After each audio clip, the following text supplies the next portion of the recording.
अगर राम जी को वनवास ना होता तो पूर्व में दिए गए श्रापों का या वरदानों का क्या होता। ऐसे में इस विषय को समझने के लिए हम पिछले कार्यक्रम में चर्चा कर रहे थे कि रावण ने या रावण के भाइयों ने सभी ने कठोर तप किया था जिससे उन्हें वरदान प्राप्त हुआ। इस विषय पर हम और प्रकाश डालेंगे आज इस कार्यक्रम के माध्यम से और साथ ही साथ अपने कर्मों के बारे में भी समझेंगे। और आज भी हमारे साथ स्टूडियो में उपस्थित हुए हैं मोटिवेशनल स्पीकर सौरभ जी। तो आइए सबसे पहले मिलकर उनका स्वागत करें। नमस्कार सर, बहुत बहुत स्वागत है आपका। सर, कार्यक्रम की पिछली श्रृंखला में आपने आखिर में हमें यह बात समझाई थी कि हमारे कर्मों का लेखा जोखा सब लिखा होता है। तो ऐसे में आप हमें ना ये कर्मों का लेखा जोखा आधुनिक युग के बैंकों के माध्यम से समझा रहे थे, लेकिन समय कम होने के कारण हमें उस विषय को वहीं पर खत्म करना पड़ा था। तो ऐसे में आज इस कार्यक्रम की शुरुआत मैं इसी विषय से करना चाहूंगी। इस विषय पर आपसे प्रकाश दिलवाना चाहूंगी। जी, इसको आज के समझना बहुत आसान हो गया है, क्योंकि कई बार संतों के उससे सुना है कि जितनी भी अनुकूल प्रतिकूल सारी चीज़ें भगवान की ही दी हुई होती हैं और भगवान के लिए ही होती हैं और उनको ही समझने के लिए होती हैं। एक तरफ तकनीकी से हमें ये लगता है कि हम लोग दूर जा रहे हैं, लेकिन एक तरफ हम ये तकनीकी के सहारे हम ठीक से समझ सकते हैं। जैसे पिछली उसमें हमने एक जगह वो मेडिटेशन को ये समझा था कि एनी डेस्क की तरह से, इसी तरह से हम एक चीज़ और देखते हैं कि आज के टाइम में अगर हम बीच में जब कोरोना आया था तो उसमें ये हुआ था जूम पर मीटिंग वगैरह हुई, तो उसमें जो मीटिंग जूम पर हो रही है उसमें जितने लोग उसमें इन्वॉल्व हैं, जो सक्रिय हैं, उसके बावजूद उन सब की भी बहुत दूर कहीं रिकॉर्डिंग होती है। उस रिकॉर्डिंग से ये लगता है कि ऐसा कोई सिस्टम था, है और आगे भी हो सकता है कि जिससे जो भी हमारा कुछ हो रहा है वो कहीं ना कहीं एक लेखा जोखा है और उस लेखा जोखा की वजह से ही जो व्यक्ति को मिलता है उसके परिणाम स्वरूप मिलता है। इसको हम बैंक खाते से और समझ सकते हैं।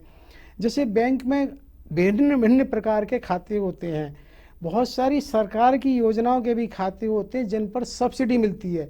ऐसे ही ऊपर परम सत्ता भी बहुत सारी चीज़ें बताती भाई इस कर्म को ऐसे करने से तुम्हें इस चीज़ की प्राप्ति होगी। तो होता क्या है कि आज के जनमानस में ये होता है कि तकनीकी ज़माने में चीज़ बेकार है, जबकि ऐसा नहीं है। यदि इस चीज़ को हम विज्ञान से जोड़ के देखें, हमारा विज्ञान आज भी क्या कहता है कि हर क्रिया की प्रतिक्रिया होती है और इसको हम ये कहें हर प्रतिक्रिया की भी क्रिया रही होती है। तो उस चीज़ को यदि हम एक मिनट ऐसा समझें कि अब इन दोनों का अंतर कैसे करें, क्योंकि जो क्रिया है वो भी इसलिए हुई कि पहले कोई प्रतिक्रिया हुई है, इसलिए तो वो क्रिया हुई ना, और जो क्रिया अब हो रही है उसके बाद वो प्रतिक्रिया होगी। तो जो प्रतिक्रिया है वो भी आगे क्रिया हो जाती है और जो आज क्रिया है वो भी भविष्य में प्रतिक्रिया हो जाएगी। तो उसको इस तरह से जब हम ये समझते हैं कि हर चीज़ कहीं ना कहीं, हर करार हर कर्म कहीं ना कहीं एक दूसरे से जुड़ा हुआ होता है, उसी तरह से आप ये देखिए कि बैंक में जो इतने खाते हैं, तो सरकार ने अगर कोई स्कीम दी उसको हम सदुपयोग करते हैं तो हमारे कर्म फल से हमारे खाते में इजाफा होता है। लेकिन अगर हम दुरुपयोग करते हैं तो उससे वो होता है। जैसे बैंक ने हमें ऋण तो दिया, अब उस ऋण से यदि हम लाभ बढ़ा के अपना उसको पूरा करते हैं तो हमारी पूंजी बढ़ती है। और इसको हम साथ साथ यहाँ ये समझ सकते हैं कि जो भी खर्चे होते हैं वो दो तरीके के होते हैं। जैसे व्यक्तिगत खर्चा होता है आदमी का और एक होता है व्यापारिक खर्चा। इसको आयकर की दृष्टि से देखते हैं कि जो भी व्यापारिक खर्चा होता है वो उसके व्यापार को अर्न करने की उसमें मान्य होता है, लेकिन व्यक्तिगत खर्चा नहीं होता। यदि कल को आप विवाह शादी में कोई बहुत बड़ा खर्चा कर रहे हैं वो आपका व्यक्तिगत खर्चा है। हाँ जी। तो इसी तरीके से क्या होता है कि हम बहुत सारे कार्य दिन प्रतिदिन करते हैं और उसी तरह से उसका इंद्राज होता है, एंट्री होती है, जिसके बाद परिणाम निकलता है। अब ये व्यक्ति को भी खुद ठीक से नहीं पता होता कि वो अल्टीमेट जो कार्य कर रहा है उसका परिणाम क्या होगा, लेकिन सॉफ्टवेयर इतने सॉफ्ट जैसे बने होते हैं कि उनकी हर एंट्री प्रॉपर होती है और उसमें कोई संदेह हम लोग नहीं करते। आज बैंकों में कंप्यूटर जैसे लगे हुए होते हैं तो अब हमें ये नहीं लगता इसमें कहीं कोई बात है। इसी तरह से सारी व्यवस्थाएं बहुत पहले से थी, हैं और आगे भी रहेंगी, क्योंकि कोई भी चीज़ ऐसा नहीं होता कि ऑल ऑफ सडन पैदा होती है। इवन देन हम किसी भी शब्द को भी देखें तो हर शब्द का कहीं ना कहीं किसी कारण से ही जन्म होता है और उसकी भी एक यात्रा होती है। यानी कि सर हम इसको ऐसे समझ सकते हैं कि पहले के समय में भी यह चीजें थी लेकिन रूप कुछ अलग था।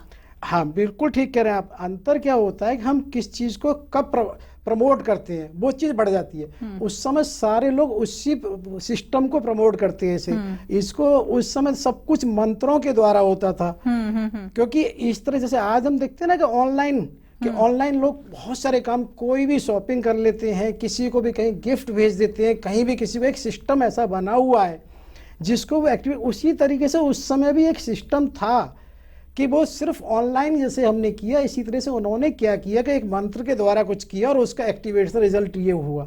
तो आज हम इस चीज़ को बहुत बेहतर समझ सकते हैं कि हाँ, ये सिस्टम हो सकता था। और उसी का परिणाम होता है कि हम उस चीज़ को जब समझते हैं तो हमें लगता है कि हाँ, ये हो सकता है। आज से 50 साल 100 साल पहले ऐसा लगता था कोई व्यक्ति दूर बैठे व्यक्ति से बात कैसे कर सकता है, ये लगता था बकवास है। लेकिन आज समझ में आता है कि बात कर सकता है।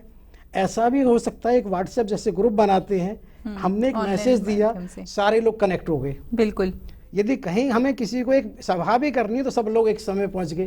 उस समय लगता था देवता कैसे इकट्ठे हो गए, क्या हुआ, कैसे हुआ, तो ऐसे लगता था सब काल्पनिक है। सर यहाँ पर लेकिन एक प्रश्न करना चाहूंगी, जैसे कि आपने कहा कि पहले जब देवता आपस में बात करते थे, एक देवता कहीं और बैठे होते थे, दूसरे देवता कहीं और बैठे होते थे, लेकिन ध्यान के माध्यम से जो है उनकी बात जो है दूसरे जन तक पहुंच जाती थी। और आज के समय में हमारी जो टेक्नोलॉजी है वो हमारे मैसेज इधर से उधर तक पहुंचा देती है। लेकिन आपने थोड़ी देर पहले मंत्रों की भी बात की थी। अगर हम पहले के समय की बात करें तो मंत्रों के माध्यम से कितना कुछ वर प्राप्त कर लिया जाता था, या फिर लोग जो हमारे साधु संत होते थे वो भस्म तक कर देते थे मंत्रों के माध्यम से। लेकिन वही मंत्र आज भी तो पढ़े जाते हैं, तो उसका इतना फल क्यों नहीं मिलता? यदि कोई व्यक्ति अगर खरबपति हुआ तो एक दिन में पैसे नहीं हुआ, क्योंकि पहले क्या हुआ होगा, वो एक लखपति हुआ, लखपति के बाद करोड़पति हुआ, करोड़पति के बाद अरबपति, फिर खरबपति होता है। अब हम ये सोचेंगे हम लखपति हुए नहीं और सीधे खरबपति हो जाएं, तो ऐसा नहीं हो सकता। उसी तरह से पहले वो लगातार प्रक्रिया में ऐसे रहते थे और इसी उनकी क्षमताएं हो जाती थी कि जो व्यक्ति खरबपति है वो उसे कोई फर्क नहीं पड़ता, लाखों रुपए देने का, करोड़ रुपए भी दे सकता है। लेकिन जो स्वयं में करोड़पति नहीं है वो कैसे दे सकता है? ऐसे बहुत से उदाहरण हमें मिलते हैं पुराने समय में कि जैसे हम एक मिनट उसमें जाते हैं कि शांतनु महाराज ने भीष्म पितामह को इच्छा मृत्यु का वरदान दिया। अब आदमी को लगता है यार इच्छा मृत्यु का वरदान, जो स्वयं भी इच्छा मृत्यु नहीं है वो दूसरे को वरदान कैसे दे सकता है? लेकिन ये ऐसे हम समझ सकते हैं कि जैसे वर्तमान में यदि कि बैंक में कोई मैनेजर है, उसकी जितनी सैलरी नहीं है लेकिन उससे ये अधिकार है कि वो कर्म के हिसाब से किसी को बहुत बड़ा ऋण स्वीकृत कर सकता है। तो उसी तरीके से एक व्यवस्था थी कि व्यक्ति के उस दोनों के हिसाब से देखिए, देने वाले की क्षमता और जिसको दिया जा रहा है उसके कर्म फल के हिसाब से ऐसा किया जा सकता था जिसकी वजह से वो उसे दे सकता था। लेकिन सबसे बड़ी बात क्या कि एक ही चीज़ घूम कर आती है कि सब चीज़ों में कि ऐसा जो कुछ हो रहा था, चाहे हम उसे वरदान कहें, श्राप कहें, कुछ भी कहें, वो है क्या? अल्टीमेट वाणी है, जिसको आज भी विज्ञान क्या कहता है कि जो शब्द जिसके मुंह से निकला वो शब्द अल्टीमेट ख़त्म नहीं होता, वो एग्जिस्ट करता है। जब वो एग्जिस्ट करता है उसकी वेव्स एग्जिस्ट करती हैं। जिस तरह से आज हम बहुत सारे कैमरे देखते हैं कि हम कितनी दूर वहाँ के फ़ोटो ले रहे हैं, इसी तरह से वो सिस्टम कल भी था और आज भी एक, आगे भी रहेगा। हर शब्द कहीं ना कहीं घूमता और किसी न किसी से जहाँ उसको ज़रूरत है वो वहाँ स्ट्राइक करता है। जब वो इस तरह स्ट्राइक करता है तो उसके बाद उसका प्रतिफल वहाँ मिलता है। बिल्कुल, ये हमने भी हमेशा बात सुनी है कि जो भी हम शब्द का उच्चारण कर रहे हैं तो वो ब्रह्मांड में घूमता रहता है, उसका नाश नहीं होता, वो शब्द कभी नष्ट नहीं होता। सर, जैसे कि आप हमें बहुत अच्छे से समझा रहे हैं, अब जैसे कर्मों की ही बात कर रहे हैं, कई बार हम ऐसा देखते हैं कि हम तो इतना अच्छा कर भी रहे होते हैं लेकिन हमें उतना फल नहीं मिलता, लेकिन वही दूसरा व्यक्ति इतना कुछ अच्छा कर्म कर भी नहीं रहा होता लेकिन उसे सब कुछ प्राप्त हो रहा होता है जीवन में। इस बात को थोड़ा और सरल माध्यम से आपसे जानना चाहूंगी कि आप हमारे दर्शकों को इस बात को समझाएं। इसको हम ऐसे समझते हैं, जो अभी हमने थोड़ा पहले भी एक चर्चा की थी कि जो व्यक्ति कर्म कर रहा है उसका वो कौन सा कर्म है, कैसे है, व्यक्ति नहीं, लेकिन जो सॉफ्टवेयर सिस्टम है वो उसी हिसाब से इंद्राज करता है। जैसे अभी हम ये देखते हैं कि जो व्यक्ति कर रहा है उसका ये नहीं पता हमें कि जो कौन सा कर्म है उससे पूर्व क्या था। तो आप इसको एक मिनट ऐसे समझो कि दो व्यक्ति हैं, एक ने एक को कोई पैसे दिए, हमने देते हुए देखा, लेते हुए देखा, लेकिन अब हम ये कैसे कह सकते हैं किसने किसको क्या दिया है? हो सकता है एक व्यक्ति ने उसको भीख दी हो सकता है उसने दान दिया हो सकता है व्यापार के लिए उसने अग्रिम राशि दी हो सकता है उसने उससे पहले लिया हो उसको दिया हो सकता है उसने उसको किसी इन्वेस्टमेंट करने के लिए दिया हो। उसी में बहुत सारी संभावनाएं हो सकती हैं, और लेकिन उसका प्रतिफल उसी हिसाब से रहेगा।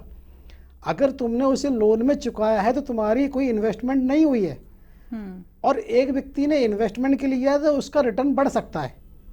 उसी तरह से कि किसने किस कर्म को किस समय और कहाँ कैसे किया है उसका उसी तरह से प्रतिफल होता है। अब जो व्यक्ति ये कहता है कि भाई मेरे साथ ऐसा होता है, उसको ये बहुत आवश्यक है कम से कम पूर्व जन्म का तो नहीं तो इसी जन्म की सारी चीज़ें जोड़ के देखे कि अल्टीमेट क्या हुआ है। क्योंकि आप एक चीज़ बहुत सामान्य से देख सकते हैं, कर्मों का फल बहुत आसानी से इस तरह हम समझ सकते हैं, जिसकी जो चीज़ हमारा जैसे आज गुरुत्वाकर्षण का नियम है तो वो सभी जगह समान रूप से काम करता है। उसी तरह से कर्मों का फल का एक बात देखें कि ये जो जमीन है इसकी लंबाई चौड़ाई न कभी घटी न बढ़ी न कुछ हुआ, लेकिन कोई व्यक्ति जमीन खो रहा है, कोई पा रहा है। अंतर इतना है कि जो उसको पा रहा है वो खुश हो रहा है, जो खो रहा है वो परेशान हो रहा है। लेकिन ये परिवर्तन तो रुकेगा ही नहीं। जिसने कल पाई थी वो आज खो रहा है, जिसने आज पाई है कल फिर बदल जाएगा कोई। तो उसी परिवर्तन को हमें समझने से एक चीज़ जरूर समझ में आती है कि आखिर उसको जब हम विस्तृत में जाएं कि ये परिवर्तन हुआ क्यों है, तो उसमें परिवर्तन में अगर हम इस चीज़ को किसी भी स्तर पे देख सकते हैं, इस स्तर को हम चाहे जिला स्तर पे देखें, शहर के स्तर पे देखें, चाहे हम इसको राष्ट्र के स्तर पे देखें, विश्व के स्तर पे देखें, हर समय व्यक्ति चेंज होते रहते हैं। अगर आप पैसे वाले के तौर पे लें तो कहीं से इतिहास उठा के देख लें, हजारों साल पहले जो राजा महाराजा थे आज उनके वंशज सबके ढूंढने नहीं सकते, कुछ लोगों के हो सकते हैं। जो वर्तमान में हैं उनका आगे कोई नहीं जान सकता, लेकिन हम उनका अतीत जान सकते हैं जितने भी वो हैं। अगर आपको जब बैक में जाओगे तो सबका एक ही चीज़ मिलेगी, उसका वो तप हुआ। अंतर ये पड़ सकता है उसके माता पिता ने किया हो, उसके ग्रैंडफादर मदर ने किया हो, लेकिन बिना उसके नहीं कुछ मिलता किसी का भी। इस चीज़ को ये प्रमाणित चीज़ है, कहीं करके देख सकते हैं, उस कर्म फल के हिसाब से उस व्यक्ति को हुआ है। हम अनुमान के लिए देख सकते हैं। वर्तमान में अगर हम भारत के देखें जो सबसे ज़्यादा धनाढ्य हैं तो उसमें भी देखते हैं 20 साल पहले कोई और था, 50 साल पहले कोई और था, आज कोई और है। अगर ये पैसे से ही पैसा कम था तो ये तो परिवर्तन होना ही नहीं था। इसी को हम विश्व स्तर पर भी देख सकते हैं कि मालूम पड़ा कि 20 साल 50 साल पहले कोई और था, तो आखिर ये परिवर्तन हुआ क्या। जबकि सामान्यतः यही समझ में आता है कि भाई पैसे से ही पैसा कमता है। अगर पैसे से ही पैसा कमता है तो जो वर्तमान में पैसे वाला है उसे कभी पीछे होना ही नहीं चाहिए, और जो व्यक्ति पे नहीं उसे कभी आगे नहीं आना चाहिए। लेकिन ये देखने में आता है हर हालत में हर जगह व्यक्ति नया निकल के और आता है, उसके और उसके पीछे केवल और केवल उसका तप रहा होता है। वो तप हो सकता है उसको हम ऐसे समझ लें जैसे कोई भी इमारत, उसकी हमें नींव नज़र नहीं आती लेकिन उसकी चोटी नज़र आती है। उसी तरह से उस इमारत में जो नींव में जो भी कुछ हुआ है वो हमें नज़र नहीं आता, लेकिन बिना नींव के इमारत हो ही नहीं सकती है। सर, यहाँ पर एक प्रश्न आपसे और करना चाहूंगी। हमने अक्सर यह सुना है कि कलयुग में जो भी घटित हो रहा है वह पूर्व में यानी कि हमारे देवताओं के समय में यह सब कुछ हुआ है, इस कारण से कलयुग में हमें मानवों को भी झेलना पड़ रहा है यह सब कुछ। ऐसे में आजकल के समय में कुछ महिलाएं ऐसी होती हैं जो नेचुरली कंसीव नहीं कर पाती और विभिन्न विभिन्न टेक्नोलॉजी के माध्यम से वह कंसीव करती है, क्योंकि ऐसा कहा जाता है, मैंने ऐसा सुना है। उसके बारे में मैं आपसे जानना चाहूंगी कि क्या मैंने सही प्रश्न किया है या नहीं। तो ऐसे में कहा यह जाता है कि स्वयं जगत जननी यानी कि माँ पार्वती भी श्राप से रही, जिस कारण से उन्होंने नेचुरली कंसीव नहीं किया। हमने स्टोरीज में, कथाओं में यही श्रवण किया है कि अगर गणेश जी का भी जन्म देखें तो उन्होंने अपनी शरीर की मैल से उन्हें निर्मित किया था। कार्तिकेय जी को देखें तो एक अलग तरीके से जो है कार्तिकेय जी का जन्म हुआ था। तो क्या यह बात सच है कि आज जो हम मानवों के साथ कुछ भी हो रहा है, ऐसे में उस समय पर यह सब कुछ घटित हुआ था, इस कारण से आज हमें यह सब कुछ झेलना पड़ता है, यह हमारे साथ होता है? हम ये मानते हैं सतयुग था। पहले हमारी सारी सृष्टि मानसिक ही थी। हमारे यहाँ तो ये सब कुछ होता ही नहीं था। सारे तो बात है कि जितने ब्रह्मा जी ने सबसे पहले जितने उनके पुत्र थे वो केवल मानसिक थे, और वो मानसिक की वजह से ही कई बार उसमें ये श्राप भी रहा कि उनको लोगों ने कहा कि नहीं, तुम, हमारा तो जन्म ही केवल इसलिए हुआ कि ईश्वर की प्राप्ति करना है। ये तो क्या होता है, एक प्रक्रिया के तहत परिवर्तन संसार का नियम था, है और रहेगा, क्योंकि सबकी श्रेष्ठता इक्वल कभी नहीं हो सकती है। जब वहाँ पर कुछ लोग इस स्थिति में नहीं थे कि उस श्रेष्ठ स्तर की मानसिक सृष्टि को सदैव कायम रख सकें, तब इसकी आवश्यकता हुई कि भाई कहीं ना कहीं, जैसे हम कई बार कहते हैं ना, हर चीज़ सबके लिए आसान हो जाए, तो उसका एक ही तरीका होता है कंफर्ट का, कि भाई कुछ थोड़ा इजी करो। तो जब उसी की वजह से, क्योंकि मानसिक सृष्टि करने के लिए एक बहुत बड़े स्तर का तप चाहिए होता है, उससे वो कायम होती है और जिसको हर आदमी नहीं कर सकता। लेकिन जब वो नहीं हो पाई तब शारीरिक चीज़ों की शुरुआत हुई, जिसमें हमारे यहाँ ये माना जाता था कि उसका तात्पर्य ये नहीं है, उसका सिर्फ ये संतान उत्पत्ति, अगर एक बार संतान उत्पत्ति होगी तो काफ़ी है।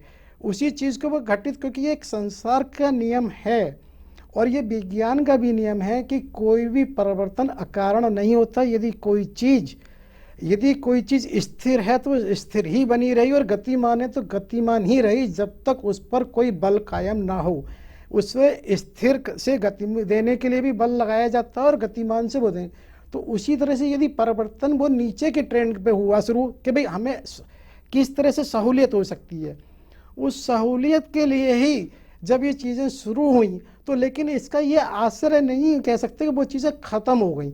हमें ये समझना पड़ेगा कि कितने ऐसे उदाहरण हैं जिससे समझा जाए कि वो सिस्टम हमेशा था, है और रहेगा। होता क्या है कि हमने केवल पार्वती जी के बारे में कहा, हम इसको अन्य उससे समझ सकते हैं। जैसे सबको आगे भी चर्चा करेंगे, लेकिन फिर भी अभी प्रश्न आया तो बता देते हैं कि सबको मालूम है कि लव कुश के बारे में, कि जब वाल्मीकि के आश्रम में सीता जी को किया गया, तो जब एक बार सीता जी वहाँ स्नान करने जा रही थी, तो क्या हुआ था, वो पहले अपने बच्चे को छोड़ गई थी, लेकिन फिर जैसे होता है ना माँ का, कि उससे लगा रहे बच्चे कहीं पीछे अकेला है, वो लौट के आके ले गई। इसी समय क्या हुआ कि वाल्मीकि जी ने देखा अरे बच्चा नहीं है, उन्हें लगा कि क्या हो सकता है, तो तुरंत उन्होंने दूसरे बच्चे का वहाँ जन्म किया, जिसकी वजह से वो 2 लव और कुश हुए। अच्छा, तो जिसकी वजह से जब वो 2 हुए, तो हमें वो नहीं समझना, हमें समझना कि वो सिस्टम वहाँ था कि जिसकी वजह से कैसे वो हो सकता है। क्योंकि आज से 100 साल पहले हमें लगता था टेस्ट ट्यूब बेबी पॉसिबल कैसे है, टेस्ट ट्यूब, यही तो ये समझाने का मतलब ये है कि ये समय चीज़ें ख़त्म समय के साथ होती हैं और वो रहती हैं, लेकिन कभी भी ऐसा नहीं होता कि कोई चीज़ हम ये क्या नहीं होती है। सिर्फ क्या होता है कि वो बहुत ज़्यादा प्रचलन में जो आती है वो हमें ऐसी लगती है। इसको ना हम ऐसे समझ सकते हैं, जैसे आजकल व्हाट्सएप वगैरह है, किसी पे कोई मैसेज बहुत पहले आ गया, किसी ने आज पढ़ा तो उससे लगा ये नया है। सही मायने में ना हम एक बात देखें, ये खोज शब्द है, अगर खोज में भी देखें तो खो है, यानी जब कोई चीज़ खोएगी तभी खोज होगा। तो उसी तरीके से ये सब चीज़ें पूरे ब्रह्मांड में हमेशा रहती हैं, सिर्फ ये कि कौन कहाँ किससे कैसे अटैच हो गया। इसको हम ना ऐसे समझ सकते हैं, जैसे मानव शरीर आज से नहीं है, बहुत समय से है, लेकिन आज भी डॉक्टर साहब इसकी खोज और इसकी क्रिया और प्रक्रिया को समझने के लिए ही कितनी तरह की शाखाएं, और उस शाखाओं पर हम सुपर स्पेशलिटी डिग्री भी कायम रखते हैं। कभी मालूम पड़ा MBBS ही होते थे, फिर मालूम पड़ा MD MS हुए, अब MCH और DM होने लगे, और उसमें भी कितनी सारी डे टू डे कैटेगराइज हो गई।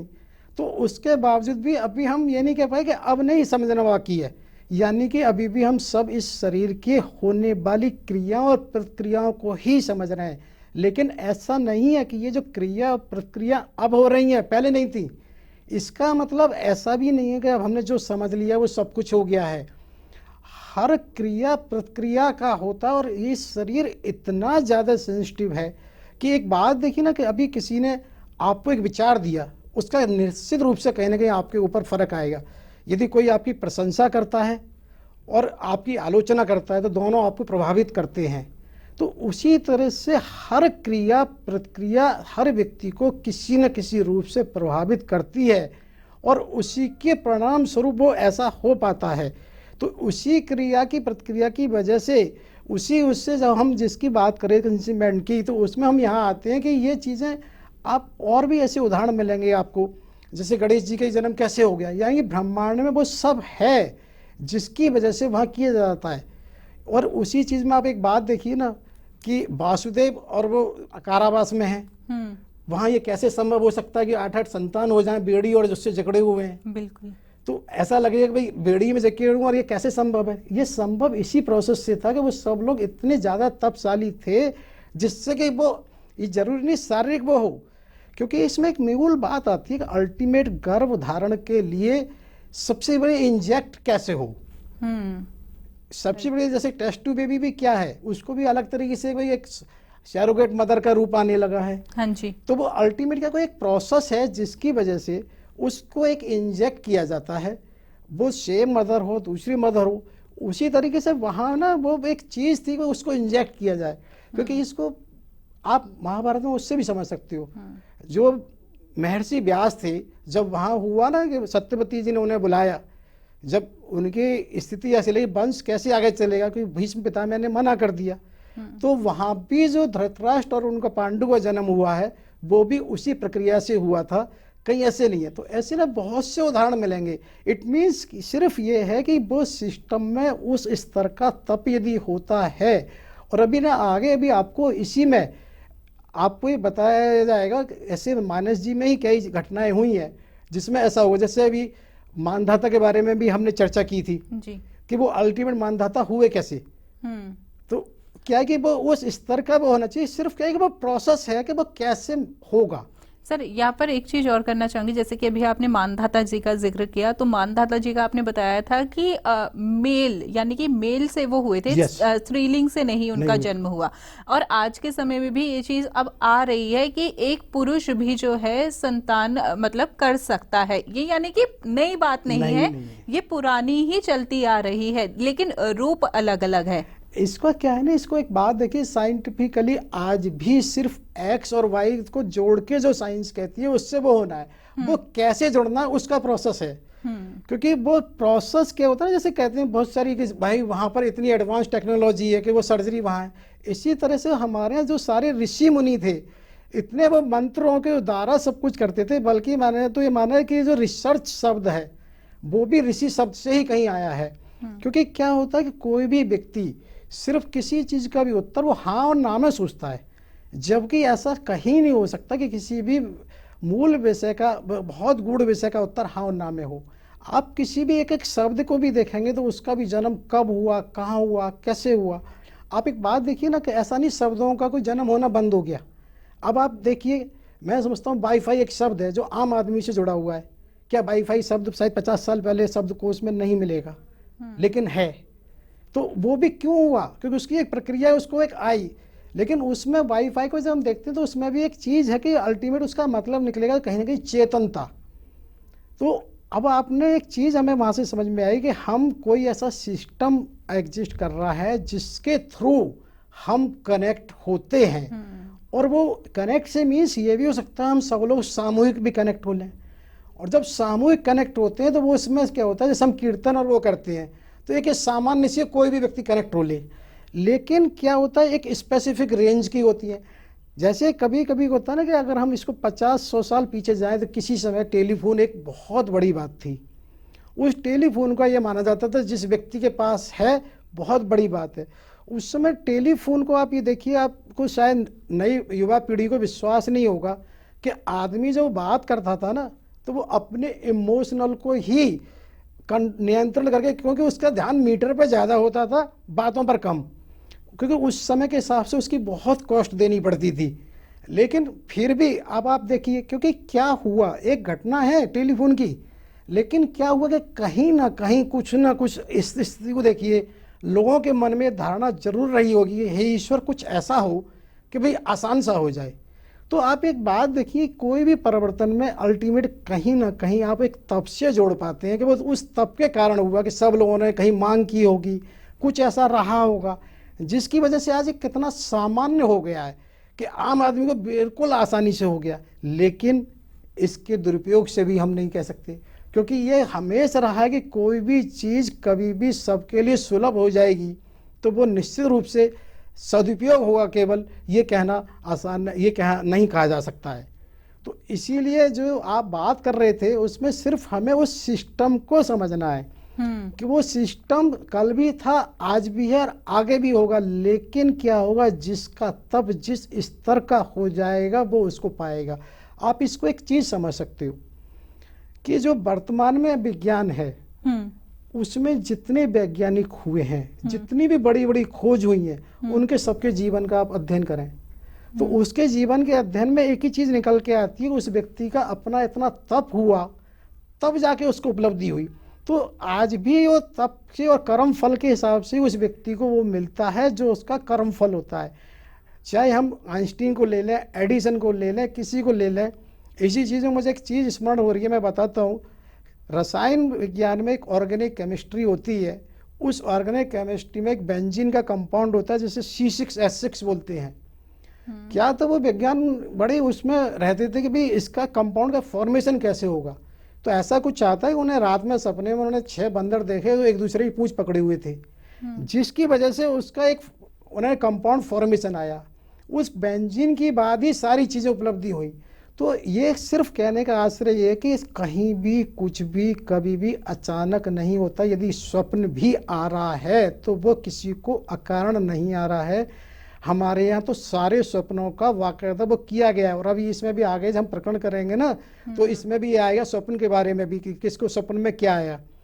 तो अर्थात ये पूरा जो ब्रह्मांड कर रहा है तो आप उसको बस सिर्फ एक एनालिस करना है, उसको हमें व्यक्ति पर नहीं केंद्रित करना है, व्यक्ति के माध्यम से हमें उस व्यवस्था को समझना है। तो जिसकी आप बात कर रहे हैं ना वो, तो ये एक सिर्फ उसका इंजेक्ट, क्योंकि आज भी आप एक बात देखिए, आफ्टर इंजेक्शंस जैसे ही वो गर्भ धारण माता करती है उस शिशु को सब कुछ माता से जुड़ा होता है। सारा इनटेक उसका लालन पालन हो तो उसी से रहा है ना। अर्थात आप भी देखिए, जो वो सुनती है उसका इफेक्ट होता है, जो वो खाती पीती है उसका प्रभाव होता है, जो वो भी सुनती है नहीं, हर कर्म का प्रभाव होता है। लेकिन ऐसा नहीं कहेंगे किसी भी कर्म को 100% ना तो जाना गया ना जाना जाएगा, क्योंकि कोई भी कर्म केवल और केवल अकेला नहीं होता है।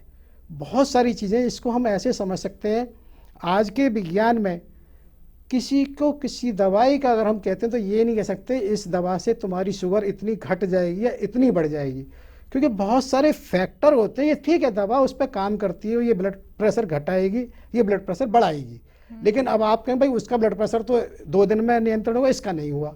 तो कहीं भी कोई भी एक फैक्टर केवल अपने आप में पूरा नहीं होता, बहुत सारी स्थिति परिस्थितियाँ के कारण से ही इसी तरह से वो कर्म फल होता है, इसी तरह से। लेकिन हम सिर्फ ये कहेंगे कि कोई भी चीज़ नई नहीं है, किसको कब शुरू हो जाए, लेकिन कर्म फल ये प्रूव करता है कि सब चीज़ें उसमें बराबर ऐसी थी। आप एक बात जरूर देखिए, जहाँ जिसको जो भी उपलब्धि मिली है उसका अध्ययन करेंगे तो एक चीज़ निकल के आती है, उसमें कहीं ना कहीं उसका कर्म फल है। सिर्फ मैंने कहा है कि ऐसा हो सकता है किसी माता पिता द्वारा हो, कैसे ना चाहिए वो फल अल्टीमेट जो संतान को मिला वो माता पिता से मिला है जी। तो संतान को जो मिला है तो इतना तो हो गया कि जो माता पिता ने किया था उस समय नजर नहीं आया, लेकिन उनको मिल गया परंपरा में। लेकिन ऐसा कहीं नहीं मिलता कि भाई ये चीज़ है। इसी तरह से जब हम पॉजिटिव चीज़ देखते हैं तो कहीं ना कहीं नकारात्मक कर्मों का प्रभाव भी रहेगा। जैसे यदि किसी व्यक्ति ने लोन ले लिया है और जमा नहीं कर रहा है तो उसका सिविल स्कोर भी खराब हो जाता है, और सिविल स्कोर खराब होता है दोबारा लोन में भी दिक्कत होती है, और इसी तरह से उसको लोन की रेट ऑफ इंटरेस्ट भी बहुत अलग अलग होती है। बिल्कुल। और जिसके रिटर्निंग अच्छी होती है उसको उसके हिसाब से रेट ऑफ इंटरेस्ट मिलता है। दुनिया भर के आज कार्ड ऑफर होते हैं उसी के सिविल स्कोर पर। बिल्कुल, बहुत अच्छे से आपने इस कार्यक्रम के माध्यम से हमें विशेष जानकारी दी। फिलहाल इस कार्यक्रम में इतना ही। आपने अपना कीमती समय दिया, उसके लिए बहुत बहुत धन्यवाद। जय सिया राम। जय सिया राम। दर्शकों और सभी के लिए जय सिया राम। आप हमारे संत वाणी चैनल को सब्सक्राइब करें, वीडियो को लाइक करें, शेयर करें और हाँ, बेल आइकन पर क्लिक करना बिल्कुल ना भूलें ताकि हमारी किसी भी वीडियो की सूचना सबसे पहले आपको मिले।